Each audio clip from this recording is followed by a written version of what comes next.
Assalamualaikum warahmatullahi wabarakatuh. Shalom Om Swastiastu, Namo Buddhaya, Salam Kebajikan.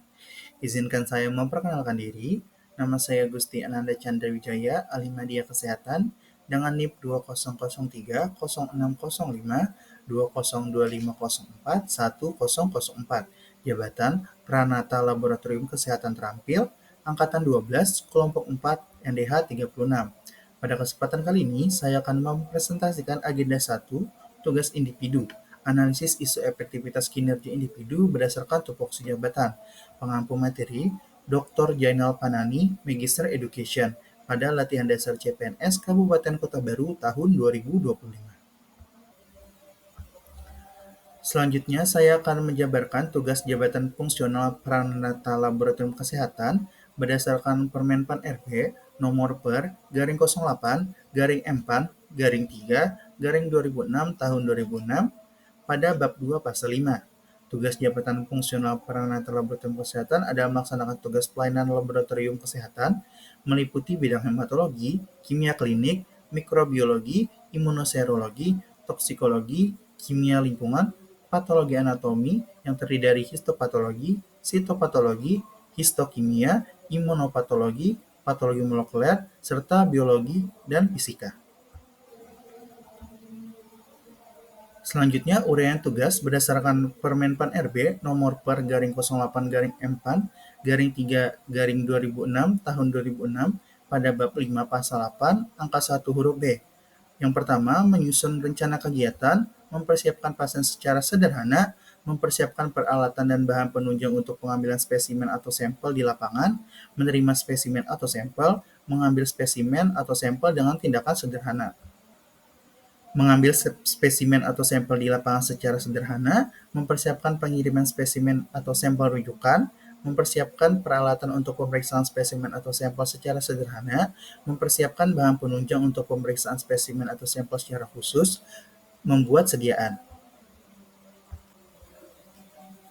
Yang selanjutnya, mewarnai sediaan, mempersiapkan spesimen atau sampel secara sederhana, melakukan penanganan dan pengolahan spesimen atau sampel secara khusus, melakukan ekstraksi untuk pemeriksaan toksikologi dan kimia lingkungan secara manual, melakukan ekstraksi untuk pemeriksaan toksikologi dan kimia lingkungan secara elektrik, melakukan pemurnian untuk pemeriksaan toksikologi dan kimia lingkungan, melakukan pemeriksaan secara makroskopik atau organoleptik, melakukan pemeriksaan secara elektrometri atau setara, melakukan pemeriksaan sediaan secara sederhana secara mikroskopis, melakukan pemeriksaan spesimen atau sampel dengan metode cepat.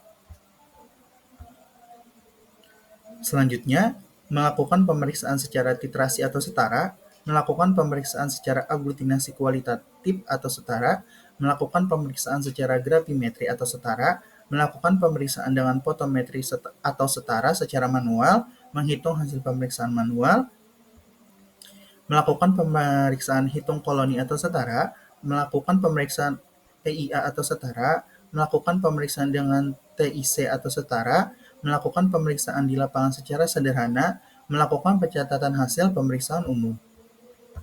Selanjutnya, melakukan perbaikan peralatan sederhana laboratorium, memusnahkan sisa spesimen atau sampel dan bahan penunjang, membuat reagen atau bahan biologi secara sederhana, membuat media untuk pembiakan kuman secara sederhana, dan yang terakhir memelihara organisme untuk pengolahan air limbah. Berdasarkan tupoksi yang tadi, saya mendapatkan 5 isu yang berdasarkan tupoksi. Yang pertama, belum optimalnya jadwal pemeliharaan preventif untuk menghindari kerusakan mendadak pada laboratorium. Yang kedua, belum optimalnya manajemen inventaris peralatan habis pakai. Yang ketiga, belum optimalnya sosialisasi kepada pasien tentang cara pengambilan sampel yang benar. Yang keempat, belum optimalnya sistem verifikasi silang atau cross-check oleh petugas lain untuk memastikan hasil hitungan. Yang kelima, belum optimalnya pencatatan tanggal kadaluarsa bahan penunjang.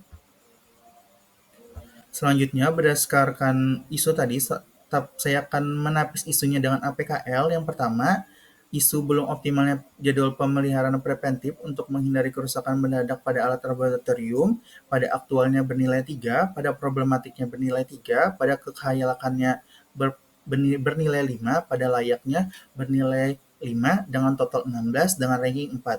Pada isu belum optimalnya manajemen inventaris peralatan habis pakai, pada aktualnya menghasilkan poin 5, problematiknya poin 5, kekhayalakannya mempunyai poin 4, dan layaknya mendapatkan poin 5 dengan total 19 dengan ranking 1. Selanjutnya, pada isu belum optimalnya sosialisasi kepada pasien tentang cara pengambilan spesimen yang benar, pada aktualnya berpoin 4, pada problematiknya berpoin 4, pada kekhayalakannya berpoin 5, pada layaknya berpoin 5 dengan total 18 dengan ranking 2. Pada isu belum optimalnya sistem verifikasi silang atau cross-check oleh petugas lain untuk memastikan hasil hitungan, pada aktual berpoin 4, pada problematik berpoin 4, pada kekhayalakan berpoin 3, pada layak berpoin 4 dengan total 15 dengan ranking 5.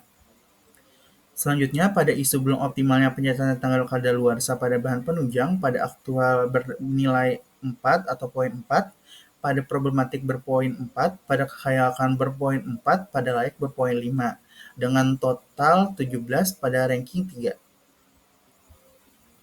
Selanjutnya, setelah saya tapis, kemudian saya analisis isunya dengan metode USG. Pada isu belum optimalnya manajemen inventaris peralatan habis pakai, pada urgensinya bernilai 5, pada seriousness-nya berpoin 4, pada growth-nya berpoin 5 dengan total 14 dengan ranking 1.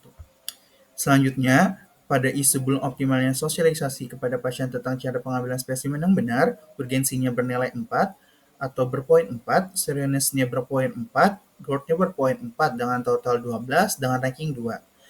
Yang terakhir, pada isu belum optimalnya pencatatan tanggal kadaluarsa bahan penunjang, untuk urgensinya bernilai 4, untuk seriousness-nya bernilai 4, untuk growth-nya bernilai 3 dengan total 11 pada ranking 3.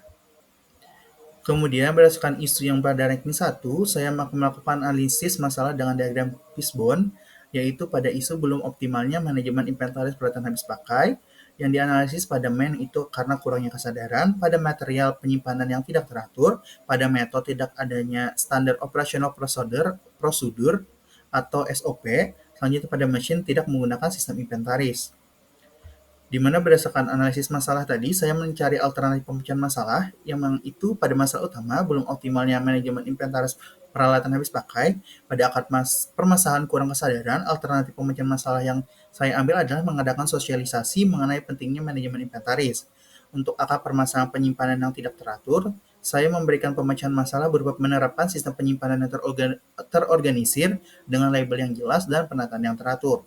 Untuk akar permasalahan selanjutnya, yaitu tidak ada standar operasional prosedur atau SOP, maka alternatifnya yang akan saya lakukan adalah menyusun dan menerapkan SOP yang jelas dan terperinci untuk setiap proses inventaris. Untuk akar permasalahan tidak menggunakan sistem inventaris, maka saya akan memberikan alternatif pemecahan masalah berupa menggunakan software atau aplikasi inventaris sederhana secara digital dan akurat. Mungkin segitu saja presentasi dari saya. Apabila ada salah kata dan perbuatan saya mohon maaf. Wabillahi taufiq wal hidayah. Wassalamualaikum warahmatullahi wabarakatuh.